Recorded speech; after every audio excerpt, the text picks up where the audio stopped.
सरकार के दौरान ब्राह्मणों पर झूठे मुकदमे लिखे गए, लेकिन अब सपा सरकार में वो मुकदमे वापस लिए जाएंगे। अखिलेश यादव ने ये भी कहा कि सपा सरकार ब्राह्मणों के सम्मान के लिए काम करती है। अखिलेश ने परशुराम जयंती के मौके पर मौजूदा संस्कृत शिक्षकों की सभी दिक्कतों को 1 माह में दूर करने का आश्वासन भी दिया है। हालांकि इस मौके पर अखिलेश ने यह भी ऐलान किया कि जनपद शाहजहांपुर में भगवान परशुराम जी का एक बड़ा मंदिर बनाने के लिए सरकार पूरी तरह से सहयोग करेगी और आने वाले समय में उसे एक पर्यटन क्षेत्र के रूप में विकसित भी किया जाएगा। परशुराम जयंती के मौके पर खास बात ये भी रही कि इस कार्यक्रम में सपा सुप्रीमो मुलायम सिंह यादव को भी शामिल होना था, लेकिन मुलायम सिंह यादव इस कार्यक्रम में शामिल नहीं हुए। हालांकि पार्टी का दावा है कि मुलायम अपने व्यस्त कार्यक्रमों की वजह से इस कार्यक्रम में शामिल नहीं हुए हैं। साथ ही मुख्यमंत्री अखिलेश यादव ने सूबे के सभी संस्कृत शिक्षकों की दिक्कतों को 1 माह के भीतर हल करने का आश्वासन भी दिया है। उत्तर प्रदेश में ब्राह्मणों को लेकर राजनीति एक बार फिर गर्मा गई। महाराजगंज में बहुजन समाज पार्टी का ब्राह्मण भाईचारा सम्मेलन आयोजित किया गया, जिसमें मुख्य अतिथि के तौर पर पार्टी के राष्ट्रीय महासचिव सतीश चंद्र मिश्र ने शिरकत की। उत्तर प्रदेश की सियासत में ब्राह्मणों का महत्व अचानक बढ़ गया। समाजवादी पार्टी की गणित को देखकर बहन जी को भी ब्राह्मणों की याद आ गई और शायद यही कारण रहा कि महाराजगंज में बहुजन समाज पार्टी का ब्राह्मण भाईचारा सम्मेलन आयोजित किया गया। यहाँ सतीश चंद्र मिश्र ब्राह्मणों का गुणगान करते नजर आए। इससे पहले संत कबीर नगर में भी बीएसपी का ब्राह्मण सम्मेलन आयोजित किया जा चुका है, लेकिन महाराजगंज के सम्मेलन में ब्राह्मणों की संख्या बेहद कम नजर आई, जिसके बाद जैसे तैसे बहन जी के दलित कार्यकर्ताओं को बुलाया गया और खाली कुर्सियों को भरने की कोशिश की गई। जाहिर है बसपा ने ब्राह्मणों को अपने पाले में लाने के लिए पूरी ताकत झोंक दी है, ताकि 2014 लोकसभा चुनाव में ज्यादा से ज्यादा सीटों पर कब्जा जमाया जा सके। ब्राह्मण अभी समाजवादी पार्टी में ठीक से जुड़े भी नहीं कि समाजवादी पार्टी में ब्राह्मणों के मठाधीश बनने की होड़ लग गई है। 2 ब्राह्मण मंत्री परशुराम जयंती को अपना अपना आयोजन बता रहे हैं। विपक्ष ने आरोप लगाया कि इस आयोजन के लिए जमकर हुई है पैसों की वसूली। मौजूदा सपा सरकार के 2 कद्दावर मंत्री सपा में ब्राह्मणों के सबसे बड़े खैरख्वाह बन के सामने आए हैं और पार्टी में 2 नए गुट तैयार कर रहे हैं। ये दोनों मंत्री हैं मनोरंजन कर राज्य मंत्री पवन पांडे और कृषि राज्य मंत्री मनोज पांडे। एक ही कार्यक्रम के अलग अलग पोस्टर सूबे की राजधानी में लगाए गए। ब्राह्मणों के सम्मान और शक्ति के प्रतीक परशुराम जयंती के भव्य आयोजन के लिए, लेकिन कहीं न कहीं ये सपा में ब्राह्मणों के बीच बढ़ रही खाई को साफ दिखाने के लिए पर्याप्त हैं। इन पोस्टरों में कार्यक्रम के आयोजन और संयोजन के लिए 2 सपा मंत्रियों ने अपने अपने नाम डाल रखे हैं। पोस्टर में सब कुछ समान था, बस आयोजक और संयोजक का नाम अलग अलग था। यही नहीं, दोनों मंत्रियों ने मीडिया को अलग अलग निमंत्रण पत्र देके अपनी दूरियों को भी साफ कर दिया है। हालांकि इस बात पर मुख्यमंत्री ने इन दोनों की क्लास भी लगाई है। इस कार्यक्रम का आयोजन सिर्फ इस बात की जोड़ तोड़ का था कि खुद को ब्राह्मण वोटों का मसीहा बताया जाए, और हो भी क्यों ना, जितना बड़ा कद उतना मलाईदार पद। यूपी की अखिलेश सरकार अपनी गिरती साख बचाने के लिए अमिताभ के सहारे है। अमिताभ यानी सदी के महानायक अमिताभ बच्चन।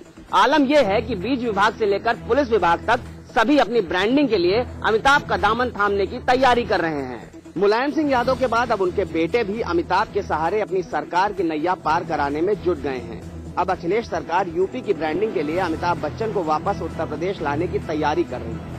पहले कदम के तौर पर यूपी सरकार ने अमिताभ को उत्तर प्रदेश बीज विकास निगम का ब्रांड एम्बेसडर बनाने की तैयारी की है।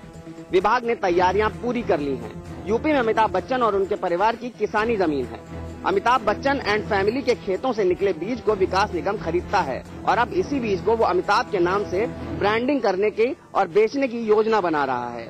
इसके लिए विभाग ने अमिताभ को जल्द ही एक प्रस्ताव भेजने की तैयारी भी कर ली है।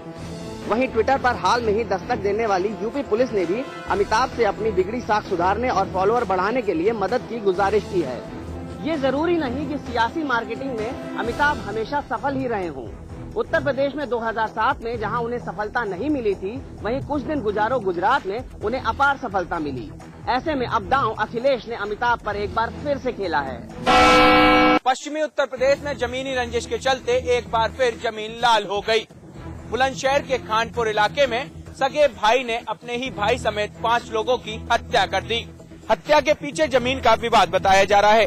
जानकारी के मुताबिक मृतक निहाल और आरोपी भाई नरेश सुबह में खेत पर काम करने के लिए निकले थे। इसी दौरान दोनों भाइयों में जमीन को लेकर विवाद शुरू हो गया। फिर नरेश ने लाइसेंसी राइफल से निहाल पर हमला कर दिया। गोलाबारी में निहाल और उसके 3 बेटे और खेत में ही काम कर रही पड़ोस की एक महिला की मौत हो गई, जबकि निहाल की साली गंभीर रूप से घायल हो गई और महिला को अस्पताल में भर्ती करा दिया गया। फिलहाल पुलिस ने आरोपी को गिरफ्तार कर लिया है और उसकी राइफल को भी जब्त कर लिया है। कानपुर में एक ही घर में 3 लोगों की फांसी लगाने से क्षेत्र में सनसनी फैल गई। मौके पर पहुंची पुलिस ने 100 को कब्जे में लेकर पोस्टमार्टम के लिए भेज दिया। कानपुर के कल्याणपुर थाना क्षेत्र के न्यू अशोक नगर खड़ुआ इलाके में रहने वाले गुड्डू, उसकी पत्नी दुर्गा और साली माया ने एक ही फटी पर फांसी लगाकर आत्महत्या कर ली है। वहीं क्षेत्रीय लोगों का कहना है कि गुड्डू की माली हालत सही नहीं थी और उसकी किडनी फेल हो चुकी थी।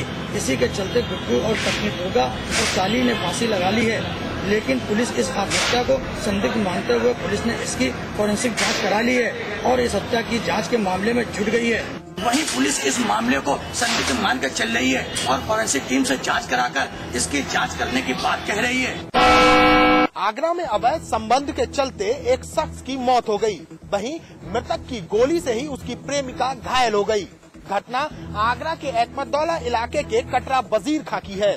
यहाँ देवेंद्र नाम के शख्स से महिला का अवैध संबंध था। वारदात के दिन भी देवेंद्र महिला से शारीरिक संबंध बनाना चाहता था, लेकिन महिला ने इससे इनकार कर दिया, जिसके बाद देवेंद्र ने उसे गोली मार दी। ये गोली महिला के हाथ और पीठ के निचले हिस्से में लगी। महिला की हालत नाजुक बनी हुई है। वहीं महिला को गोली मारकर जब देवेंद्र ने फरार होने की कोशिश की तो खुद को भीड़ से घिरा देखकर उसने महिला के घर जाकर खुद को गोली मार ली, जिससे उसकी मौके पर ही मौत हो गई। आनन फानन में लोगों ने पुलिस को इस बात की सूचना दी। मौके पर पहुंची पुलिस को देवेंद्र के शव के पास से एक तमंचा और 2 कारतूस मिले हैं। फिलहाल आगरा पुलिस मामले की जांच में जुट गई है। मुरादाबाद के भगतपुर में मिट्टी की ढांग गिरने से उसमें दबकर एक महिला और एक मासूम बच्ची की मौत हो गई है, जबकि आधा दर्जन से ज्यादा महिलाएं घायल हो गई हैं, जिनका इलाज अस्पताल में चल रहा है। मुरादाबाद के थाना भगतपुर इलाके के ग्राम दांडी दुर्जनपुर में सुबह गांव की लगभग 1 दर्जन महिलाएं और बच्चे तालाब के किनारे मिट्टी खोदने के लिए गए थे। मिट्टी खोद ही रहे थे कि अचानक उनके ऊपर एक बड़ी मिट्टी की ढांग भर भरा कर गिर पड़ी, जिसमें सभी दब गए। आसपास खेतों में मौजूद लोगों ने जब चीख पुकार सुनी तो दौड़ लगा दी और मिट्टी में दबी कई महिलाओं और बच्चों को वहां से निकाल दिया, लेकिन महिला नीतू और 8 साल की मासूम हिमांशी की तब तक मौत हो चुकी थी। इलाके में कोहराम मच गया। किसी तरह घायलों को आसपास के अस्पतालों में भर्ती कराया गया, जहां उनका इलाज चल रहा है। उधर मृतकों के परिजनों का रो रोकर बुरा हाल है। मौके पर पुलिस व प्रशासनिक अधिकारी भी पहुंच गए थे, जिन्होंने मृतकों और घायलों के परिजनों को आश्वासन दिया है कि उनकी हर संभव मदद की जाएगी। इस दुखद हादसे के बाद इलाके में मातम सा छा गया है। पुलिस व प्रशासनिक अधिकारियों ने पीड़ित परिवारों को हर संभव मदद देने का आश्वासन दिया है। इलाहाबाद स्टेशन से जीआरपी पुलिस ने 11 शातिर चोरों को गिरफ्तार किया है। ये शातिर चोर ट्रेनों में यात्रा करने वाले यात्रियों को अपना शिकार बनाते थे। इनके पास से मोबाइल और विदेशी कैमरे के साथ साथ विदेशी करेंसी भी बरामद हुई है। इलाहाबाद की रेलवे पुलिस ने पकड़ा है ट्रेनों में चोरी करने वाले एक बड़े गैंग को। पकड़े गए गिरोह के लोग अपने सरगना को ट्रेन में बैठाने और लेने जाने के बहाने एसी कोच में घुसते थे और बस इतनी ही देर में लोगों का कीमती सामान गायब कर देते थे। जीआरपी ने इस गैंग के मुखिया समेत 11 मेंबर्स को पकड़ा है। पुलिस ने इनके पास से भारी मात्रा में ट्रेनों से चोरी किए गए सामानों को भी बरामद किया है, जिसमें 65 महंगे मोबाइल, विदेशी कैमरा, घड़ियां, कई देशों की करेंसी समेत अन्य सामान हैं। जीआरपी ने पकड़े गए गैंग के सरगना समेत सभी को जेल भेज दिया है। जीआरपी इस गिरोह को पकड़ने को एक बड़ी कामयाबी मान रही है। पुलिस अधिकारी के मुताबिक काफी दिनों से ये गैंग एक्टिव था और पुलिस के लिए चुनौती बन गया था। ये शातिर चोर चोरी के सामानों को मध्य प्रदेश और दिल्ली के गफ्फार मार्केट में ले जाकर बेचते थे। इस गैंग का मुखिया मोहम्मद शकील कानपुर का रहने वाला है। ये शातिर चोर काफी लंबे समय से यात्रियों के लिए परेशानी का सबब बने हुए थे। इनकी गिरफ्तारी के बाद पुलिस ने काफी राहत महसूस किया है। माफिया डॉन ब्रिजेश सिंह के काफी करीबी जाने जाने वाले राज्य खलनायक पर बीते दिनों ताबड़तोड़ अपराधियों ने फायरिंग की थी। इस घटनाक्रम में अजय खलनायक को 4 गोलियां, वहीं उनकी पत्नी को 2 गोलियां लगी थी। फिलहाल तब से वाराणसी पुलिस और एसटीएफ उन अपराधियों की खोज कर रही थी, लेकिन सफलता आज वाराणसी एसटीएफ को तब लगी जब मुखबिर की सूचना पर यह पता चला कि वाराणसी से बाहर जाने वाला अपराधी कोई और नहीं बल्कि वो खलनायक का शूटर ही है, जो खलनायक को गोली मारने में मदद किया था। वहीं इस घटनाक्रम में 5 शूटर थे, जिसमें से अन्य की तलाश एसटीएफ और वाराणसी पुलिस कर रही है। अब देखने वाली बात तो ये होगी कि असली नाम क्या निकल के आता है। गाजियाबाद की क्राइम ब्रांच की टीम ने एक ऐसे गिरोह का खुलासा किया है जो पिछले 10 सालों से एनसीआर और पश्चिमी उत्तर प्रदेश में सक्रिय था। 10 सालों से ज्यादा वक्त में ये अब तक सैकड़ों घटनाओं को अंजाम दे चुका है। इसी गैंग ने मुरादनगर में एक ज्वेलर से 48 लाख रुपए लूटे थे और एक आरक्षी और बस के ड्राइवर को गोली मार दी थी। गाजियाबाद की क्राइम ब्रांच टीम ने एक ऐसे गिरोह का खुलासा किया है जो एनसीआर और पश्चिमी उत्तर प्रदेश में पिछले 10 सालों से सक्रिय है। पुलिस ने इस गिरोह के सरगना सत्येंद्र वाल्मीकि सहित 3 बदमाशों को गिरफ्तार किया है। इनके कब्जे से एक पिस्टल, 2 तमंचे, कारतूस और एक जाइलो कार बरामद की गई है।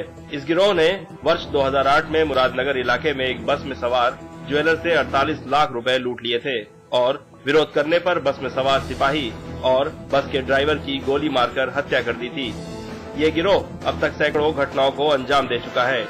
ये लोग फिलहाल दिल्ली के एक कारोबारी से 25 लाख रुपए, पंजाब के ज्वेलर से 2 किलो सोना और मेरठ के कारोबारी से लाखों रुपए लूटने वाले थे, लेकिन पुलिस ने इन्हें वारदात को अंजाम देने से पहले ही गिरफ्तार कर लिया। ये गैंग दिल्ली के एक कारोबारी से 25 लाख रुपए लूटने वाला था। इसके अलावा ये पंजाब के एक ज्वेलर से 2 किलो सोना भी लूटने वाले थे। इसके साथ ही पुलिस ने ऐसी कई घटनाओं का खुलासा किया है जो इनके द्वारा भविष्य में की जानी थी। पुलिस इनसे और भी कई राज उगलवाने की कोशिश कर रही है। आगरा के होटल मरीना में आज अर्जेंटीना का एक प्रतिनिधिमंडल आगरा आया, जिन्होंने आगरा के व्यापारियों के साथ कई मुद्दे पे बातचीत की। आगरा में रविवार को अर्जेंटीना के कारोबारियों का प्रतिनिधिमंडल आया। यहाँ इनके अर्जेंटीना के गवर्नर क्लोडियो पोजी और इनके मंत्रिमंडल के कई सदस्य भी आए थे। आगरा के उद्यमियों और अर्जेंटीना के उद्यमियों के बीच पारस्परिक व्यवहार के संबंध में बातचीत की। आलू, लेदर, प्लास्टिक और एजुकेशन क्षेत्र में दोनों उद्यमियों के बीच कई समझौते हुए। होटल मरीना में कार्यक्रम का उद्घाटन अर्जेंटीना के गवर्नर क्लोडियो पोजी दीप प्रज्वलित कर किया। इस मौके पर आगरा के महापौर, सांसद और कई व्यापारिक संगठन भी मौजूद रहे। अर्जेंटीना से आए इस प्रतिनिधि मंडल में मंत्रिमंडल के कई सदस्य भी शामिल थे, जिन्होंने आगरा के व्यापारियों के साथ पारस्परिक व्यवसाय को लेकर कई मुद्दों पर समझौता भी किया। निकाय चुनाव में हार का ठीकरा जहां कांग्रेसी नेता एक दूसरे पर फोड़ रहे हैं, वहीं कैबिनेट मंत्री हरीश रावत हरिद्वार में निकाय चुनाव में हार की नैतिक जिम्मेदारी ले रहे हैं। उनका कहना है कि कहीं न कहीं संगठन और पार्टी के बीच जो गतिविधियां हुई हैं, उससे भी पराजय का मुंह देखना पड़ा है। उत्तराखंड में हुए निकाय चुनाव में केंद्रीय कैबिनेट मंत्री हरीश रावत ने हार की नैतिक जिम्मेदारी ली है। उनका कहना है कि उनके संसदीय क्षेत्र में चुनाव के दौरान कांग्रेस को जो पराजय मिली है, उसके लिए वे भी जिम्मेदार हैं। लेकिन उनका ये भी कहना है कि मीडिया में जिस तरीके से ये कहा जा रहा है कि उनके द्वारा टिकट बांटे गए थे या उनकी मनपसंद के उम्मीदवारों को टिकट बांटे गए थे, ये बिल्कुल गलत है। हरीश रावत का कहना है कि पार्टी और संगठन में जो गतिविधियां रही हैं, उससे भी कहीं न कहीं प्रदेश में कांग्रेस को पराजय मिली है। हरीश रावत को आखिरकार आज 4 साल बाद देहरादून का वो हिस्सा भी याद आ गया जो उनके संसदीय क्षेत्र में आता है। वहाँ की जनता के भी कार्य करवाने हैं। ऐसे में 4 साल बाद जब माजरा में उन्होंने अपना कार्यालय खोला तो उन्होंने अपनी गलती भी स्वीकार ली। हरीश रावत के अनुसार उनकी गलती और लापरवाही रही है, जिसे वे स्वीकारते हैं और अब वे हर शुक्रवार देहरादून के इस कार्यालय में बैठेंगे। कुशल राजनीतिज्ञ माने जाने वाले हरीश रावत बीच बीच में सरकार और कई पार्टी के बड़े नेताओं पर कटाक्ष करते भी नजर आए, लेकिन उनका कहना है कि जिस तरीके से कर्नाटक में कांग्रेस को बड़ी जीत मिली है, आने वाले चुनाव में उत्तराखंड में भी ऐसा ही नजारा देखने को मिलेगा। इसी से चारधाम यात्रा का विधिवत शुभारंभ हो गया है। उत्तराखंड सरकार के कैबिनेट मंत्री हरक सिंह रावत ने यात्री वाहनों को हरी झंडी दिखाकर यहां से रवाना किया। चारधाम यात्रा के लिए 9 बसों में करीब 352 यात्रियों ने तीर्थ नगरी से अपनी यात्रा का शुभारंभ किया। इसके अलावा अभी तक 1662 यात्री चारधाम यात्रा के लिए अपना पंजीकरण करा चुके हैं। कैबिनेट मंत्री हरक सिंह रावत का कहना है कि यात्रियों को किसी भी प्रकार की परेशानी न हो, इसके लिए गढ़वाल कमिश्नर को निर्देश जारी कर दिए गए हैं। साथ ही कहा कि चारधाम यात्रा में संयुक्त रोटेशन यातायात व्यवस्था समिति का अहम योगदान है। उत्तराखंड की सबसे बड़ी निजी परिवहन सेवा संयुक्त रोटेशन यातायात व्यवस्था समिति यात्रियों के स्वागत के लिए तैयार है। समिति का कहना है कि भीड़ बढ़ने पर भी यात्रियों को वाहनों संबंधी कोई परेशानी नहीं होगी। इसके लिए उनके पास पर्याप्त वाहन उपलब्ध हैं। उत्तराखंड के प्रसिद्ध चारधाम यात्रा की उल्टी गिनती शुरू हो गई है। गंगोत्री यमुनोत्री के कपाट खुलने के साथ ही चारधाम यात्रा शुरू हो जाएगी। इस बार तैयारियों की कमान खुद मुख्यमंत्री विजय बहुगुणा संभाल रहे हैं। जी हाँ, 13 मई को गंगोत्री यमुनोत्री के कपाट खुलने के साथ ही चारधाम यात्रा शुरू हो जाएगी। उसके बाद बद्रीनाथ और केदारनाथ के कपाट खुलेंगे, जिसके बाद पूरे देश के श्रद्धालु चारधाम के दर्शन कर सकेंगे। उत्तराखंड शासन का कहना है कि यात्रा की सभी तैयारियां पूरी कर ली गई हैं, ताकि किसी भी श्रद्धालु को किसी तरह की दिक्कत पेश न आए।